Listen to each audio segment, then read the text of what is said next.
The dust kicked up beneath the hooves of Keegan Emmett's horse as he approached the cemetery on the outskirts of Knight's Ferry, California, his heart heavy with the familiar weight of grief that had settled there 2 years prior. The afternoon sun blazed overhead in that merciless way it did in the summer of 1875, baking the earth and turning the grass brown except for one spot that made him pull his mount to an abrupt halt. His wife Sarah's grave, which he visited every Sunday without fail, was covered in freshly planted wildflowers, their colors vibrant against the weathered headstone.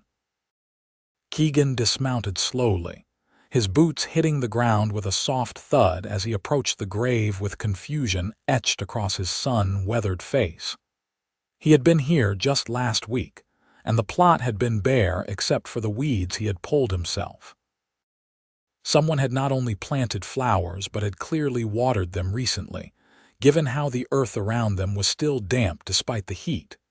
He knelt down, running his calloused fingers over the petals of California poppies, lupines, and baby blue eyes, all arranged with obvious care. Who did this? He murmured to himself, glancing around the cemetery as if the answer might materialize from the tombstones. A soft voice behind him nearly made him jump. "I hope you do not mind." Keegan turned to find a woman standing several feet away, holding an empty watering can in one hand and a small gardening trowel in the other. She was perhaps in her late 20s, with dark auburn hair pulled back in a simple bun beneath a modest bonnet, and eyes the color of creek water in springtime. Her dress was plain but well kept, black like his own mourning clothes, and there was something in her expression that spoke of understanding rather than pity. "You did this?" Keegan asked, rising to his feet and removing his hat out of respect. "I did," she said, taking a cautious step closer. "My husband is buried 3 rows over.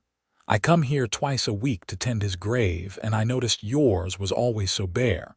It seemed wrong, somehow, for someone who is so clearly loved to rest without flowers." Keegan felt something catch in his throat. "How did you know she was loved?" The woman's expression softened. "Because you come every Sunday. I have seen you here always alone, always staying until the sun begins to set. That is not obligation. That is love."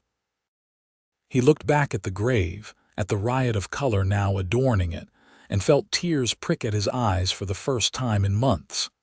"She loved flowers," he said quietly. "Sarah always wanted a garden at our ranch, but the land was too dry, and we could never get anything to grow proper. She tried every spring, and every summer she would watch her seeds wither. I always meant to build her a proper irrigation system to give her the garden she dreamed of, but I kept putting it off. Work on the ranch, the cattle, there was always something else that seemed more pressing." "Regret is a heavy burden to carry," the woman said gently, moving to stand beside him. "I carry my own share of it." Keegan turned to study her more carefully. Up close, he could see the faint circles beneath her eyes, the way her hands gripped the watering can a bit too tightly, as if she needed something to hold on to. "What is your name?" he asked. "Delilah Barnes," she replied. "My husband was Thomas Barnes. He died 18 months ago." "Keegan Emmett," he said, extending his hand. Her grip was firm despite the delicacy of her appearance. "Sarah passed 2 years ago come September. Fever took her in 3 days. I rode all the way to Stockton for a doctor, but by the time we got back, she was already gone." Delilah nodded, her eyes distant with her own memories. "Thomas was thrown from his horse, broke his neck. He was gone before I could even reach him in the field." She paused, then seemed to shake herself free of the past. "I should let you have your time with her. I did not mean to intrude." "Wait," Keegan said, surprising himself with the urgency in his voice. She paused, turning back to him with a questioning look. "I want to thank you, properly. Would you let me buy you supper in town? It is the least I can do after you have shown such kindness to someone you do not even know." Delilah hesitated, and Keegan could see her weighing the propriety of such an invitation against something else, perhaps loneliness that matched his own. "That would be kind," she finally said, "but only if you let me show you how I got these flowers to grow. If your land is as difficult as you say, you might need some advice." A smile tugged at Keegan's lips, the first genuine one he had felt in what seemed like years. "Deal." They agreed to meet at the small restaurant on Main Street in an hour, giving Keegan time to finish his visit with Sarah and Delilah time to complete her own rituals. As Keegan knelt back down by the grave, he found himself talking to Sarah in a way he had not done in months, telling her about the kind stranger who had brought beauty to this place of sorrow. "I think you would have liked her," he said softly, tracing the letters of Sarah's name on the headstone. "She has your gentle way about her." The restaurant was modest, run by a Chinese family who had settled in Knight's Ferry after working on the railroads. Mrs. Chen greeted Keegan with her usual warm smile, her expression brightening further when she saw he had company. In 2 years of weekly visits to town, this was the first time anyone had seen him with another person. Delilah arrived precisely on time, having changed into a dark green dress that brought out the color of her eyes. They sat at a corner table, and for the first few minutes, conversation was awkward, stilted by grief and the strangeness of their meeting. But gradually, as they shared a simple meal of roasted chicken and vegetables, the words began to flow more easily. "I moved here from Ohio," Delilah explained, breaking apart a piece of bread. "Thomas had dreams of starting a freight business, hauling goods between the mines and the cities. For a while, it was prosperous. But he took too many risks, pushed too hard, and his horse was exhausted when it stumbled." "Do you still run the business?" Keegan asked. She shook her head. "I sold it. Thomas had debts I did not know about, gambling debts mostly. I sold everything except the small house we lived in and his grave plot." There was no bitterness in her voice, only a weary acceptance. "I take in sewing now. It is enough to live on, and I prefer the quiet." Keegan found himself telling her about his ranch, the 300 acres of difficult land that he worked mostly alone, except for 2 hired hands who helped with the cattle. He told her about Sarah, about their 5 years of marriage, about the children they had hoped for but never had. "She was the daughter of my father's foreman," he said, staring into his coffee cup. "I fell in love with her when I was 19 and she was 18. My father did not approve at first, said she was below our station, but Sarah had a way of winning people over. By the time we married, my father loved her like his own daughter." "Where is your father now?" Delilah asked gently. "Dead these 5 years. My mother passed when I was young. It is just me now and the land." They talked until the restaurant began to empty, until Mrs. Chen started giving them pointed looks while sweeping the floor. Keegan paid for their meal and walked Delilah to her small house on the edge of town, a modest structure with a well-tended garden in front that exploded with the same wildflowers he had seen on Sarah's grave. "This is how you do it," Delilah said, gesturing to her garden with obvious pride. "The secret is not fighting the land but working with it. These are all native plants, flowers that want to grow here. They do not need much water and they thrive in the heat. I collect seeds in the fall and plant them in early spring." Keegan studied the garden with new appreciation.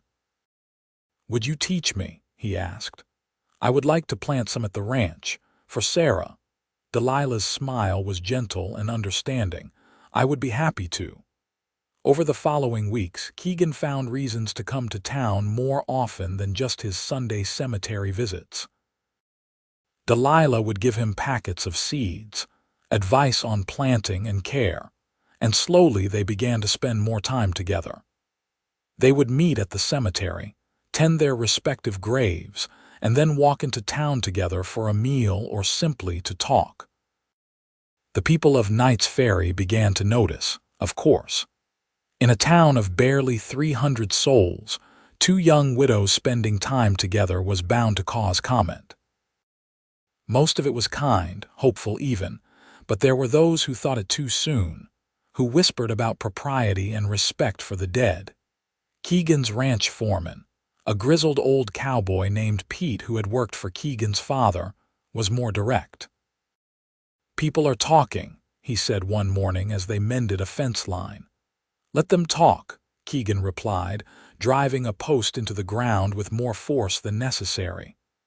"I am just saying, son, you need to be careful with a widow's reputation. And your own." Keegan straightened, wiping sweat from his brow. "Delilah is a friend. She has shown me kindness when I needed it most. There is nothing improper about that."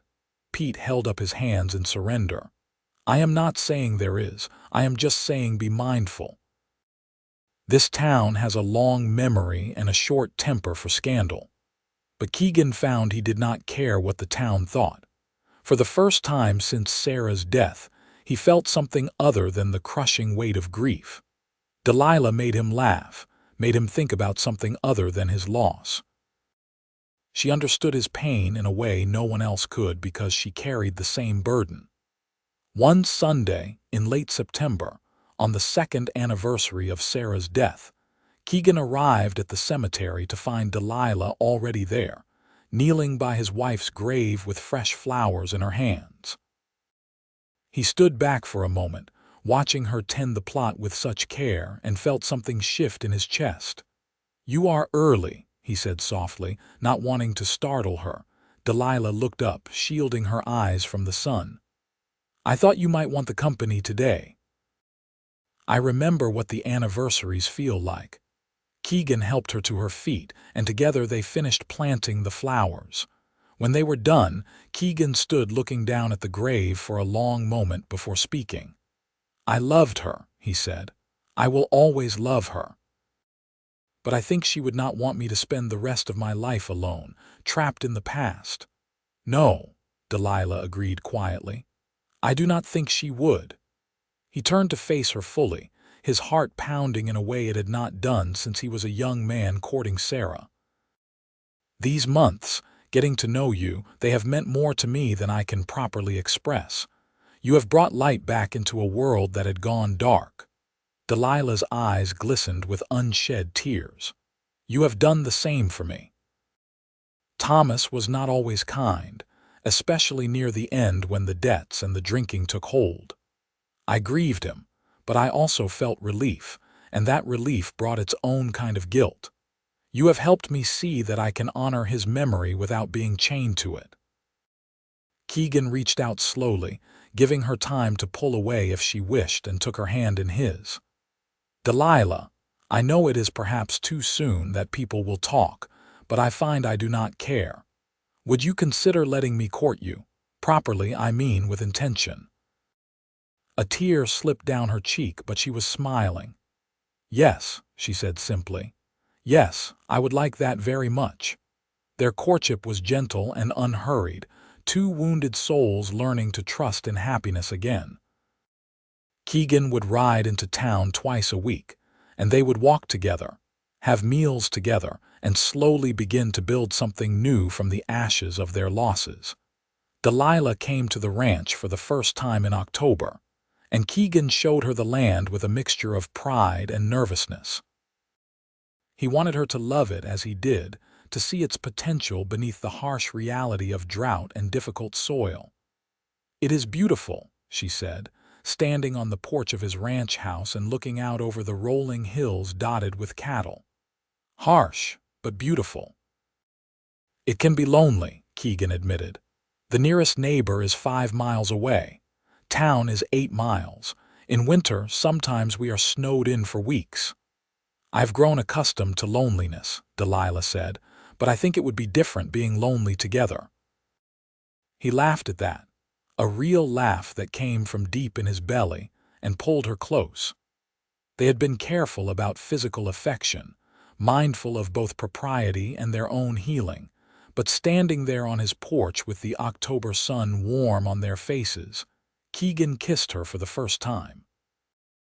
It was sweet and tentative, nothing like the passionate kisses of youth, but rather the careful exploration of two people who had learned that love could be lost and were terrified of losing it again. When they pulled apart, Delilah was blushing, and Keegan felt like he was 19 again, full of hope and possibility. "I want to show you something," he said, taking her hand and leading her around the side of the house. There, in a sheltered spot where he had been working in secret for weeks, was a garden plot. The soil had been carefully amended, irrigation channels dug from the nearby creek, and along the edges, the first green shoots of wildflowers were beginning to emerge. "You did this?" Delilah asked, her voice filled with wonder. "With Pete's help," Keegan admitted. "And your advice. I wanted to create something living, something that would grow and thrive. Sarah never got her garden, but maybe, if you are willing, we could tend this one together." Delilah turned to him with tears streaming down her face. "Are you asking what I think you are asking?" Keegan's heart was racing, but he knew with absolute certainty what he wanted. "Marry me, Delilah. Not today, not tomorrow, but when you are ready. Let us plant a future together, you and I. Let us take these broken pieces and build something whole." She threw her arms around his neck, laughing and crying at the same time. "Yes," she said. "Yes, yes, yes." They decided to wait until the following spring to marry, wanting to give themselves time to be certain, to let the town's gossip die down, and to properly honor the memories of those they had lost. Delilah spent the winter months preparing, selling her small house in town and slowly moving her possessions to the ranch. The women of Knight's Ferry, most of them anyway, rallied around her, helping her sew a wedding dress and plan a small ceremony. Mrs. Chen, who had watched their courtship unfold from the beginning, insisted on providing the wedding feast. "You bring joy back to this town," she said in her accented English. "We celebrate with you." Pete, gruff as always, pulled Keegan aside one cold January evening. "I was wrong," he said without preamble. "About waiting, about what people would say. That woman is good for you. Sarah would have approved." "You think so?" Keegan asked, needing to hear it. "I know so. Sarah had the biggest heart of anyone I ever met. She would want you happy, and Delilah makes you happy. Anyone with eyes can see that." The winter was hard that year, with storms that rattled the windows and snow that piled high around the ranch house. But inside, there was warmth and laughter. Delilah proved to be an excellent manager, organizing the household with an efficiency that impressed even Pete. She could cook, mend, keep books, and handle a rifle when coyotes came too close to the livestock. "Where did you learn to shoot like that?" Keegan asked one February morning after she had scared off a pack of coyotes threatening the chicken coop. "My father," she said, reloading the rifle with practiced ease. "He wanted sons but got 4 daughters instead. He decided if we could not be boys, we would at least be useful." Keegan found himself falling in love with her more deeply every day. Not the wild, consuming passion of his youth, but something steadier and perhaps more profound. This was a love built on understanding, on shared grief transformed into shared hope. They were married on a bright April morning in 1876, in the small church at Knight's Ferry with most of the town in attendance. Delilah wore a simple dress of cream-colored linen with wildflowers woven into her hair, and Keegan had never seen anything more beautiful. Pete stood as his best man, and Mrs. Chen's eldest daughter stood with Delilah. The ceremony was brief, but heartfelt. When the preacher pronounced them man and wife, Keegan kissed his new bride with a mixture of joy and relief, feeling as though he had been given a second chance at happiness he never expected to receive. The celebration that followed was raucous by the standards of their small town. There was music and dancing, food and drink, and for a few hours, the hardships of frontier life were forgotten in favor of simple joy. As Keegan danced with Delilah under the spring sky, he caught sight of the cemetery on the hill overlooking the town and sent a silent thank you to Sarah, wherever she was. That night, as they lay together in the ranch house that was now truly their home, Delilah turned to Keegan with a serious expression. "I want you to know," she said softly, "that I do not expect to replace Sarah in your heart. There is room enough for both of us there." Keegan gathered her close, breathing in the scent of wildflowers that always seemed to cling to her hair. "And you should know that I do not expect to erase Thomas from your memory. We are not betraying them by choosing to live and to love again." "No," she agreed. "We are honoring them by not letting grief destroy us." They settled into married life with surprising ease. Delilah brought order and warmth to the ranch house, transforming it from the austere bachelor quarters it had become into a real home. She hung curtains, placed rugs on the floors, and filled the rooms with small touches that made the place feel lived in and loved. The garden they had started together began to flourish as spring turned to summer. The wildflowers bloomed in a riot of color, and Delilah expanded the plot to include vegetables and herbs. She taught Keegan the patience required for gardening, the way you had to trust in the process and give things time to grow. "You cannot rush growth," she said one June morning as they weeded between rows of tomato plants. "You plant the seed, provide what nourishment you can, and then you have to wait and trust." "Is that what we are doing?" Keegan asked, leaning on his hoe. "Planting seeds and trusting." She smiled at him, that gentle smile that never failed to warm his heart. "I think so. We are building something here, you and I, a life, a future. It takes time." In July, Delilah revealed that she was pregnant. The news filled Keegan with a complex mixture of emotions. Joy, certainly, but also fear. Sarah had been pregnant once, early in their marriage, but had lost the baby at 3 months. The grief of that loss had been almost as devastating as losing Sarah herself. "I am afraid," he admitted to Delilah as they sat on the porch watching the sunset. "What if something goes wrong?" "Then we will face it together," she said firmly, taking his hand. "But we cannot live in fear of what might happen. We have to have faith." The pregnancy progressed smoothly through the hot summer months. Delilah continued to work in the garden and around the ranch, ignoring Keegan's protests that she should rest more. "Women have been having babies while working since the dawn of time," she said with amusement.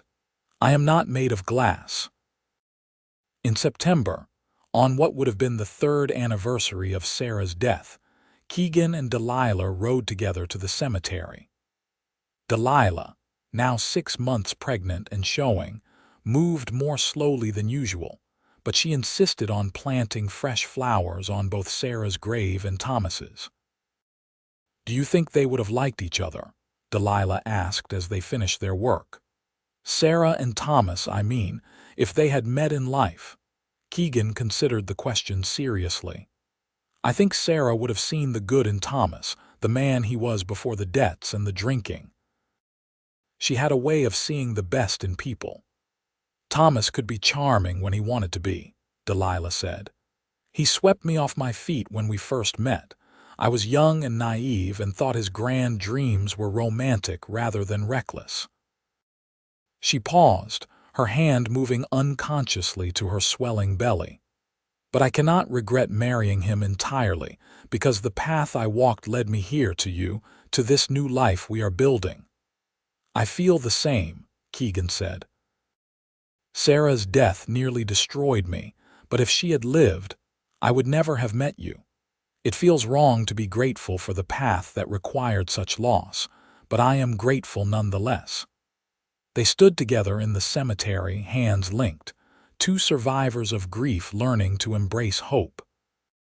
The baby came in February of 1877, during a snowstorm that trapped them at the ranch for 3 days. Mrs. Chen, who had experience as a midwife, had agreed to stay at the ranch for the last month of Delilah's pregnancy, and her presence proved invaluable when the labor started in the middle of the night.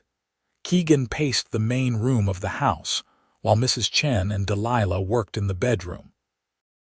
Pete, who had ridden out the storm in the bunkhouse, came to sit with him, offering silent support and the occasional glass of whiskey.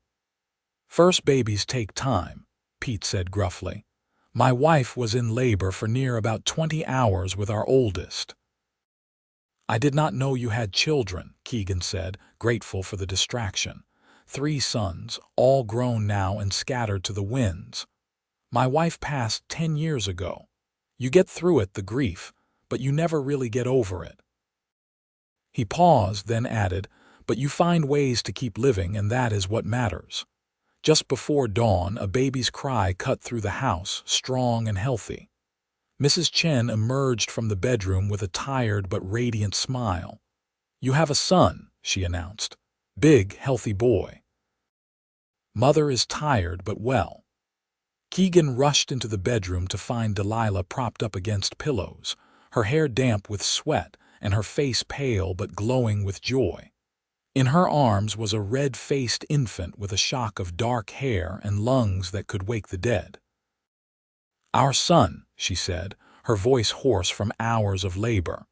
"What should we name him?" They had discussed names throughout the pregnancy but had never quite settled on one. Looking down at his son, Keegan thought of all the people who had brought them to this moment. "What about Samuel?" he suggested. "It means heard by God. I think our prayers have been heard." "Samuel Emmett," Delilah said, testing the name. "I like it. Samuel it is." The months that followed were a blur of sleepless nights and boundless joy. Samuel proved to be a healthy, hungry baby who grew like a weed and had his mother's green eyes and his father's stubborn chin. Delilah took to motherhood with the same quiet competence she brought to everything else, though Keegan could see the exhaustion in her face some mornings. "Let me take him tonight," he would say, scooping the baby from her arms.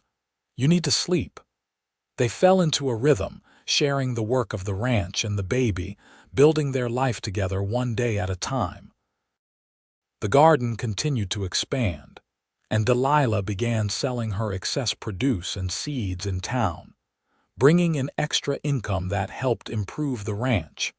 When Samuel was 6 months old, they made the trip to the cemetery together as a family. Keegan carried his son up the hill while Delilah brought fresh flowers for both graves. Standing there with his wife and child, looking down at the headstone that marked Sarah's final rest, Keegan felt a sense of peace he had not known was possible. "Thank you," he said softly to Sarah's memory, "for teaching me how to love and for leading me to someone who could help me love again." Delilah stood beside him, one hand on his arm and the other resting on Samuel's back. "We will make sure he knows about her," she said quietly. "About both of them. Samuel should know the people who came before, the love and loss that shaped his parents." "Yes," Keegan agreed. "He should know all of it." Life on the ranch continued with its cycles of seasons and work. Samuel grew from an infant to a toddler, taking his first steps in the garden Delilah had created, his laughter ringing through the house that had been silent for so long. In the fall of 1878, Delilah discovered she was pregnant again. "Are you happy?" she asked Keegan nervously. "I know Samuel is still so young." "I am overjoyed," he said honestly, pulling her into his arms. "Our family is growing. What could be better than that?" Their daughter was born the following spring, an easier birth than Samuel's had been. They named her Rose, after the wild roses that grew along the fence line of the ranch, hardy flowers that thrived despite the difficult conditions. With 2 children, The ranch house felt truly alive. Samuel, now 2 years old, was fascinated by his baby sister, insisting on helping with everything from nappy changes to feeding. Delilah managed the chaos with grace, though Keegan could see her struggling to keep up with the demands of 2 young children and the ranch work. "We need help," he said one evening after both children were finally asleep. "You are exhausted, and I cannot bear to watch you work yourself to the bone." "We cannot afford to hire someone," Delilah protested, but her heart was not in the argument. "We can afford something," Keegan insisted. "What if we found a girl from town who could come a few days a week to help with the children and the house? You have been selling enough from the garden that we could manage a small wage." They hired Emma, the 16-year-old daughter of the town blacksmith, who was grateful for the work and proved to be wonderful with the children. With Emma's help, Delilah was able to expand the garden even further, and they began selling not just produce and seeds, but also preserves and dried flowers. The ranch prospered in ways Keegan had never imagined when he was working it alone. Delilah's business sense and his knowledge of the land combined to create something greater than either could have achieved separately. They bought more cattle, improved the irrigation system, and even built a proper barn to replace the aging structure that had been there since his father's time. On their 5th wedding anniversary, in April of 1881, Keegan surprised Delilah with a trip to San Francisco, leaving the children with Emma and her family for a week.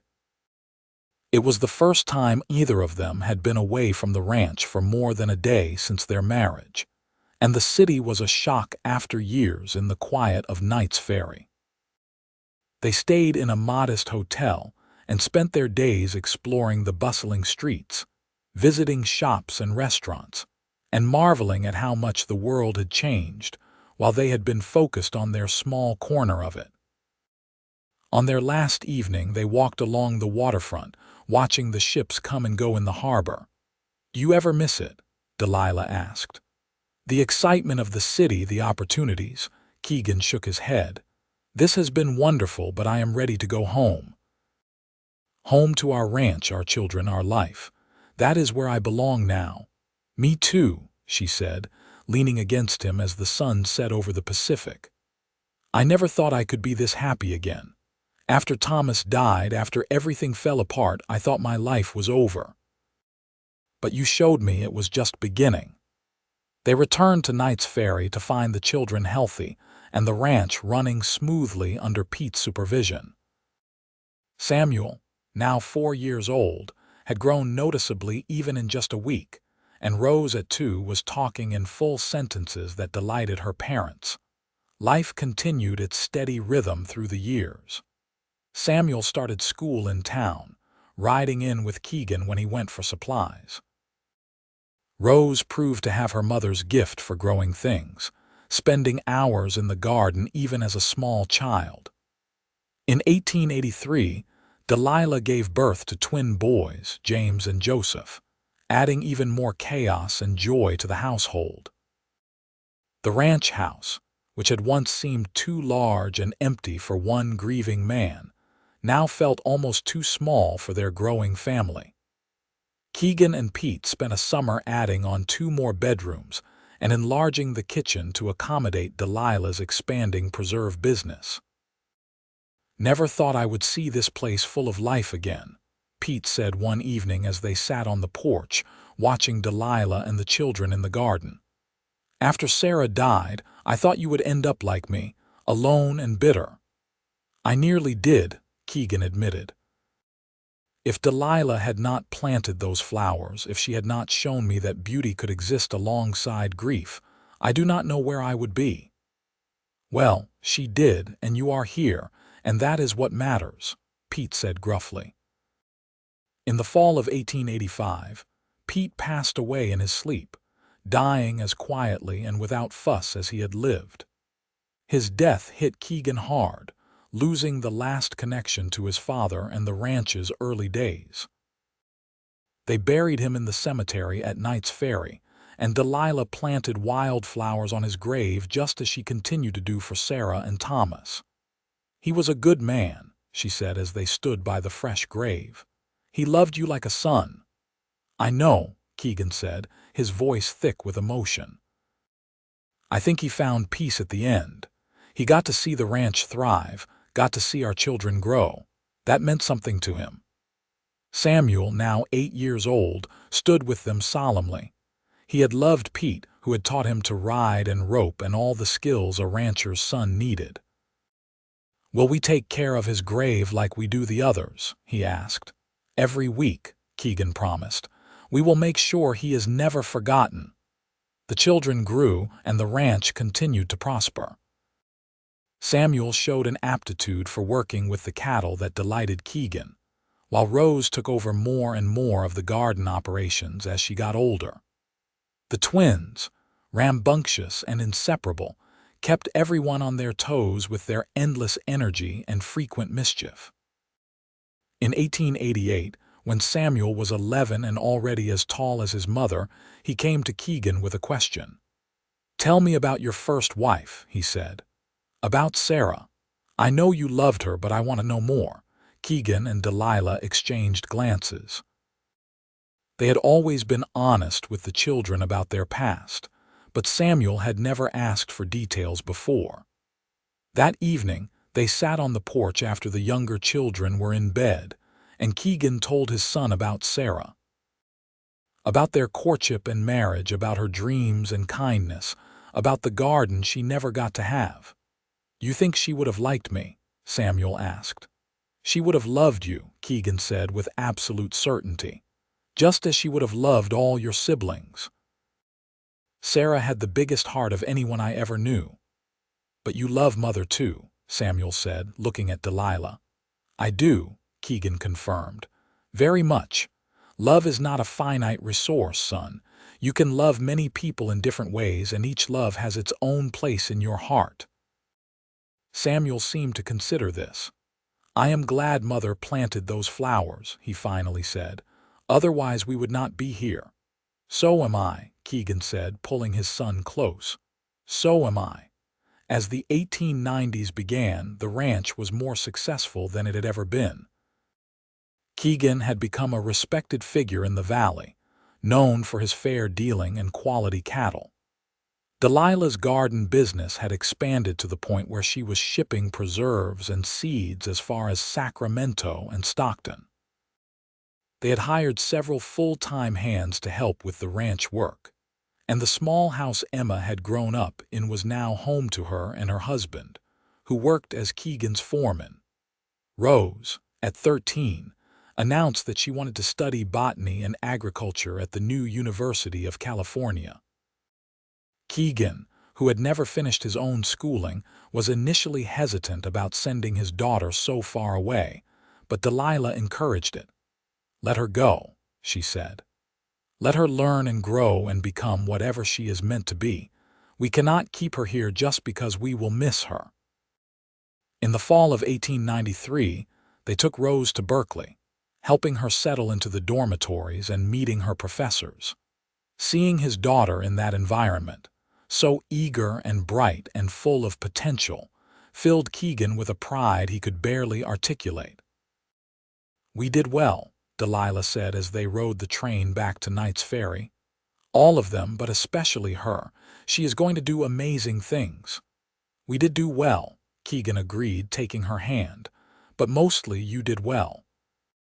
You took a broken man and a failing ranch and turned them both into something worth having." "We did it together," she corrected. "That is how it has always been with us, together." The years continued to pass, bringing changes both large and small. Samuel, at 16, fell in love with the daughter of a neighboring rancher, a bright-eyed girl named Catherine who could rope a steer as well as any man. The twins, now 10, were attending school in town and showing signs of wanting to leave ranching behind for other pursuits. Rose excelled at university, sending long letters home about her studies and the new agricultural techniques she was learning, In 1896, on the 20th anniversary of their marriage, Keegan and Delilah returned to the cemetery together. They were both in their late 40s now, their hair streaked with gray and their faces lined with years of sun and work. But their love had only deepened with time, mellowing into something comfortable and enduring. They planted flowers on Sarah's grave, on Thomas's, and on Pete's, maintaining the tradition they had kept for 2 decades. Standing there among the headstones, Keegan thought about the journey that had brought them to this point. The grief that had nearly destroyed him, the kindness that had saved him, and the love that had rebuilt him. "Do you ever regret it?" he asked Delilah, "taking a chance on a grieving widower and his broken-down ranch?" She laughed, the sound as beautiful to him now as it had been when he first heard it 20 years ago. "Not for a single moment. You are my great love, Keegan Emmett. Not my first love, perhaps, but my truest and deepest love. And you are mine," he said, kissing her there among the wildflowers. "Thank you for planting those flowers all those years ago. Thank you for seeing something worth saving in me. Thank you for asking me to plan a future together," she replied. "It has been the greatest adventure of my life." They walked back down the hill together, hand in hand, ready to return to the life they had built from grief and hope. Behind them, the wildflowers swayed in the breeze, a living memorial to love lost and love found, to endings and beginnings, to the resilience of the human heart.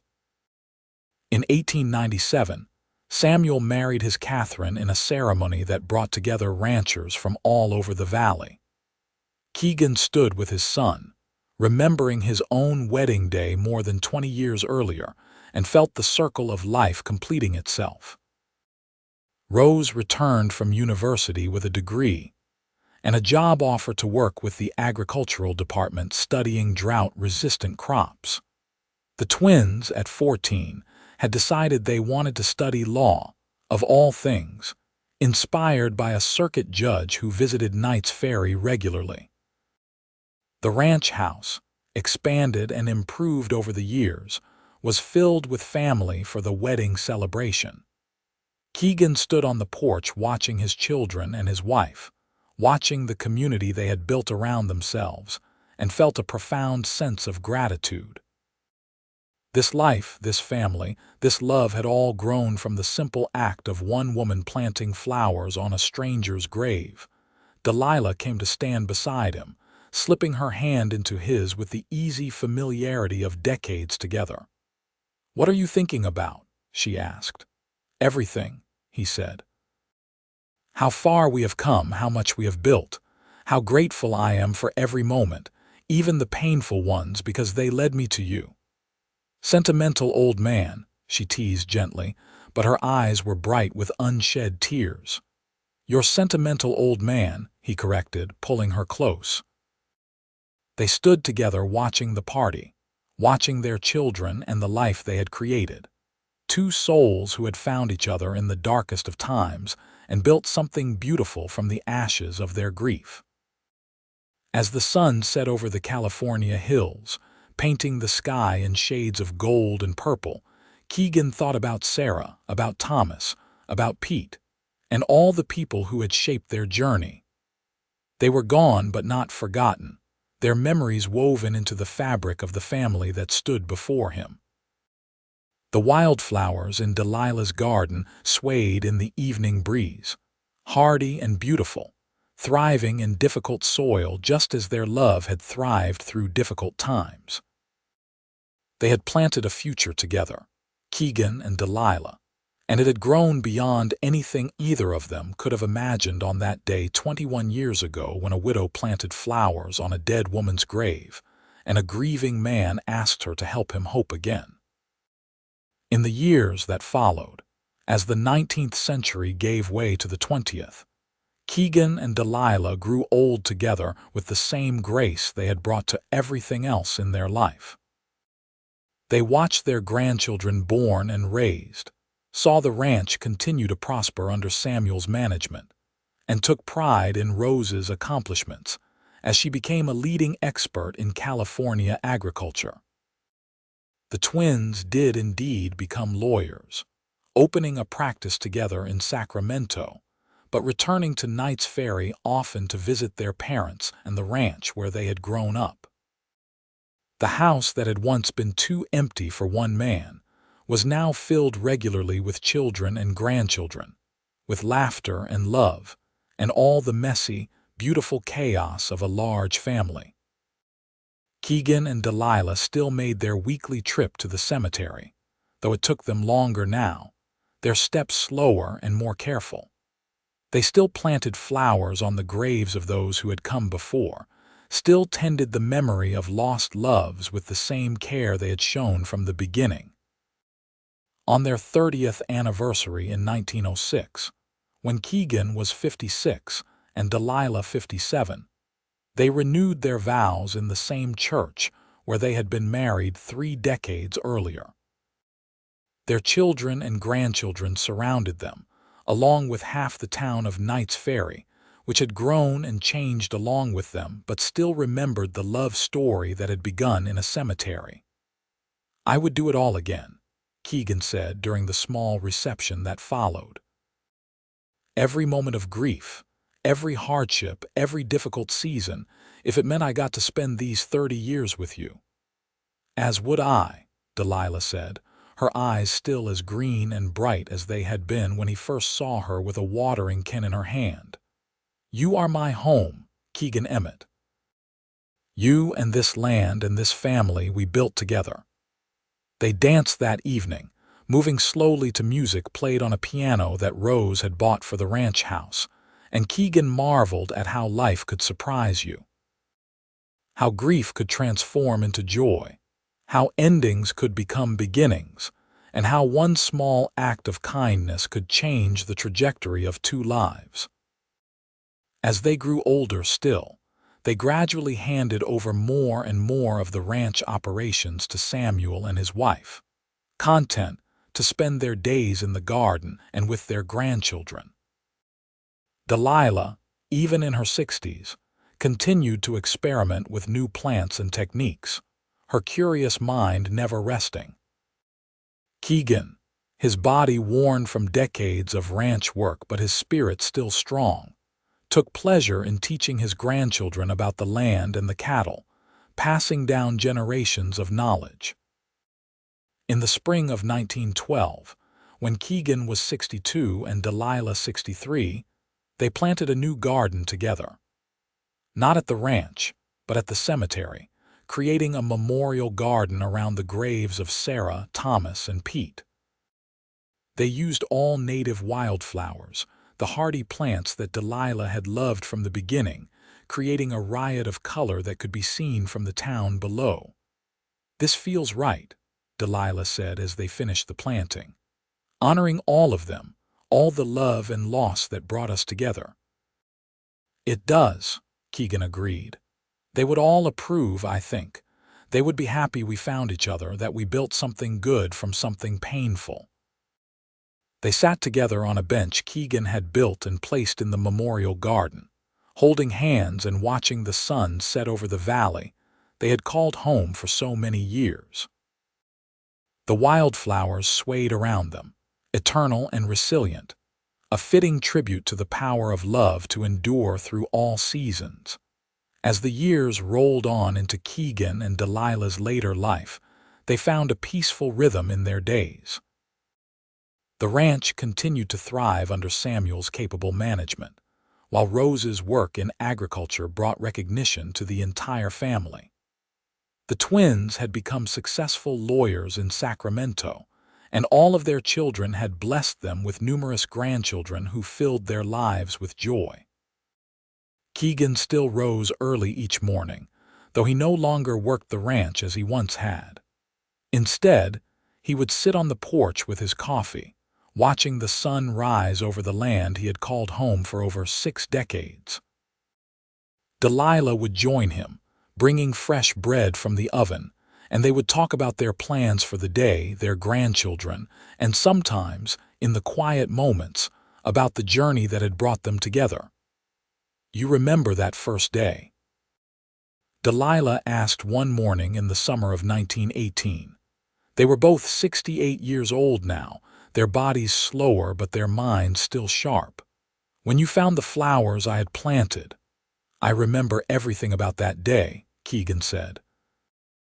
"The shock of seeing color on Sarah's grave, the sound of your voice behind me, the way you understood without me having to explain.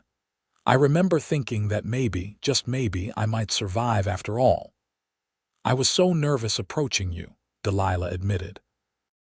"I had watched you for weeks, seen your grief, and wanted so badly to offer comfort but did not know if it would be welcome."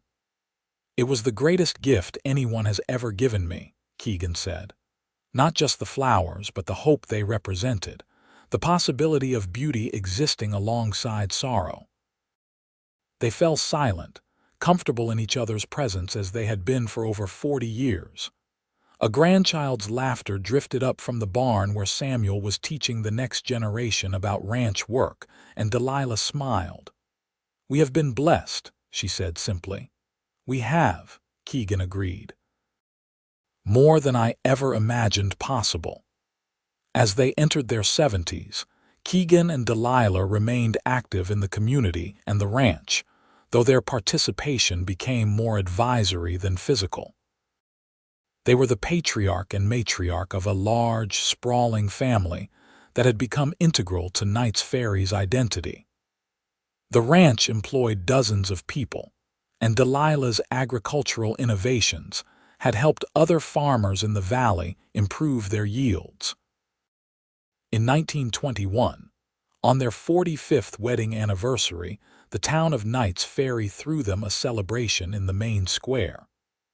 Nearly the entire town turned out, along with family members who traveled from as far as San Francisco and Sacramento. Speeches were made about their contributions to the community. But what touched Keegan and Delilah most were the stories from people whose lives they had touched over the decades.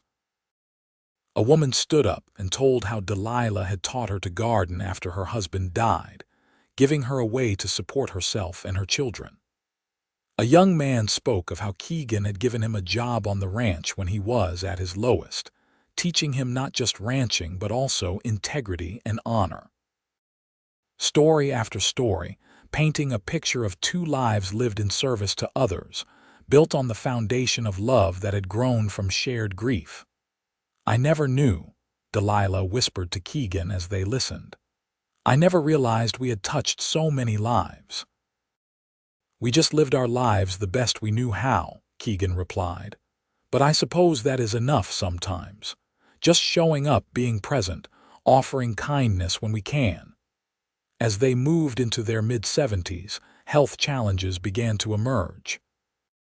Keegan developed arthritis that made his hands stiff and painful, while Delilah's eyesight began to fail. But they faced these new challenges as they had faced everything else, together and with grace. When Keegan could no longer hold a pen easily to write, Delilah would write his letters for him. When Delilah struggled to read her beloved agricultural journals, Keegan would read them aloud to her. They adapted and adjusted, finding new ways to care for each other and maintain the partnership that had sustained them for nearly 5 decades. In the spring of 1925, when they were both 75 years old, they made what would be their last trip to the memorial garden they had created at the cemetery. Moving slowly and carefully, leaning on each other for support, they planted fresh flowers around the graves as they had done for nearly 50 years. "You think we will rest here someday?" Delilah asked, looking around at the peaceful spot they had tended for so long. "I hope so," Keegan said. "Right here with the others, with the wildflowers growing all around us. It seems fitting somehow." "Yes," Delilah agreed. "It does." They sat on their bench for a long time that day, neither speaking, just being present together in the place where their story had begun. The wildflowers bloomed around them, generations removed from the first flowers Delilah had planted on Sarah's grave, but descendants of those original seeds nonetheless. Growth and renewal, loss, and hope, all intertwined in the endless cycle of life. As they prepared to leave, Keegan turned to look one last time at the graves and the flowers. "Thank you," he said softly, and Delilah knew he was speaking not just to her but to all those who had brought them to this moment. To Sarah, who had taught him how to love. To Thomas, whose death had freed Delilah to find a better life. To Pete, who had supported them. To all the people who had shaped their journey. "Thank you," Delilah echoed, taking his hand. Together, they walked down the hill toward home, toward the family and the life they had built. Two souls who had found each other in the darkest of times and created light that would continue to shine long after they were gone. The months that followed were peaceful ones. Keegan and Delilah spent their days surrounded by family, sharing stories with their grandchildren and great-grandchildren, passing down the history of the family and the ranch. They talked about Sarah and Thomas openly now, making sure the youngest generation understood the complexity of love and loss, the way grief and joy could coexist, the importance of choosing hope even in the darkest times. On a warm September evening in 1926, as the sun set over the California hills in shades of gold and purple that reminded Keegan of Delilah's eyes, they sat together on their porch for the last time. Their children and grandchildren were inside, preparing dinner, and the sound of laughter and conversation drifted through the open windows. "It has been a good life," Delilah said, her head resting on Keegan's shoulder. "The best life," Keegan agreed. "Better than I ever dreamed possible on that day when I found flowers on Sarah's grave and met a kind widow with a watering can." "Do you remember what you said to me?" Delilah asked. "When you proposed, I asked you to plant a future with me," Keegan said. "And what a future we planted." "Look at all of this, Delilah. Look at what we grew from those first seeds of kindness and hope." "It is beautiful," she said. "All of it. Every moment, even the hard ones, they were all worth it." They sat in comfortable silence as the sun disappeared below the horizon, two souls who had been alone and broken and had found wholeness in each other. The wildflowers in the garden released their evening scent, sweet and familiar, and somewhere in the distance, a meadowlark sang its evening song. Keegan passed away peacefully in his sleep that night, with Delilah beside him as she had been for 50 years. He was 76 years old and had lived a life full of love, family, and purpose. Delilah, heartbroken but not shattered, arranged for him to be buried in the memorial garden they had created together, beneath the wildflowers they had planted. She lived for 2 more years, cared for lovingly by her children and grandchildren, spending her days tending the memorial garden and telling stories about the man she had loved.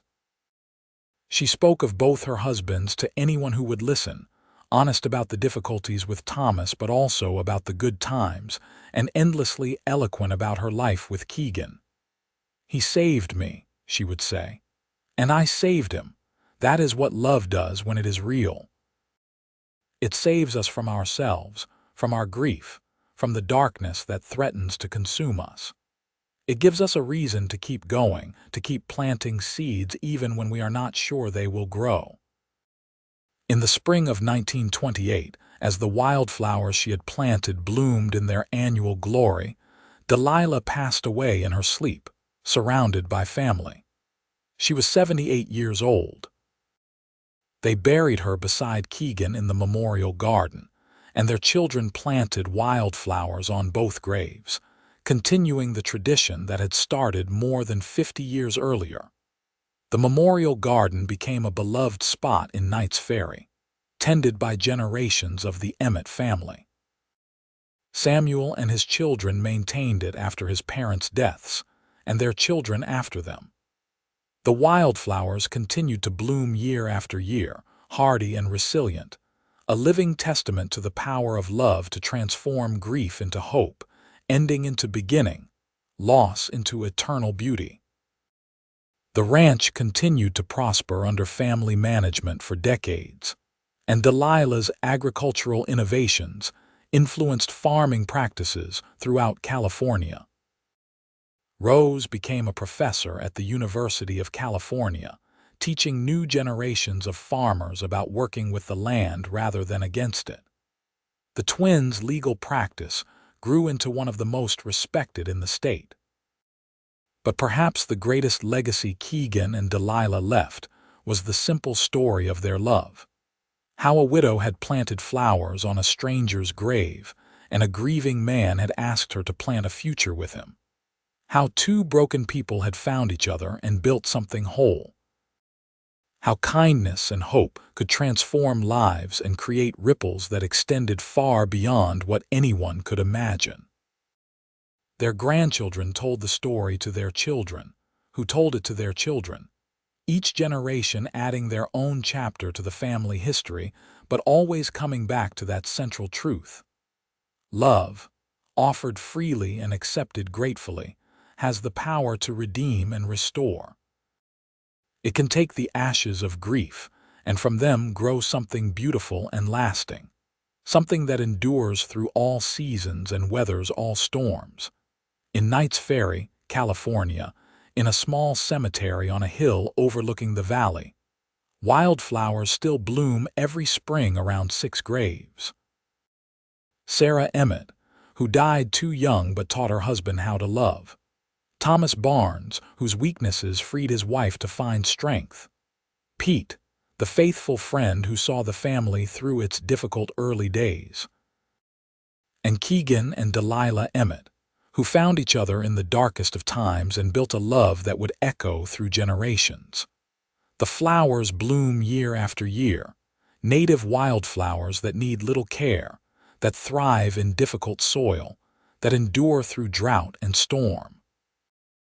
They are tended still by the descendants of the family Keegan and Delilah built, by people who understand that they owe their very existence to a simple act of kindness, performed by a widow with a watering can, and a grieving man who dared to hope again. And if you visit that cemetery today, you will find a small plaque placed there by the family in the 1950s. It reads simply, "Here rest Keegan and Delilah Emmett, who taught us that from the seeds of loss can grow the flowers of hope, and that love, tended faithfully, blooms eternal."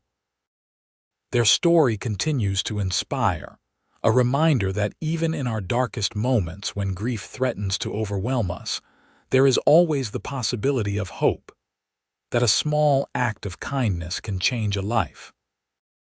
That love is not diminished by loss, but rather deepened by our willingness to risk our hearts again. That two broken people can come together and create something whole, something beautiful, something that lasts long after they are gone. The wildflowers bloom in Knight's Ferry still, and they always will, as long as there are people who remember the story of how they came to be there. As long as there are people who understand that the greatest legacy we can leave is not wealth or fame or power, but love freely given and gratefully received, a future planted with hope and tended with care, growing and blooming and seeding itself anew with each passing season. And so the story ends where it began, in a cemetery on a hill, with wildflowers blooming in the California sun. A testament to love that endured, to grief that transformed into hope, to two souls who found each other when they needed it most and built something that would last forever.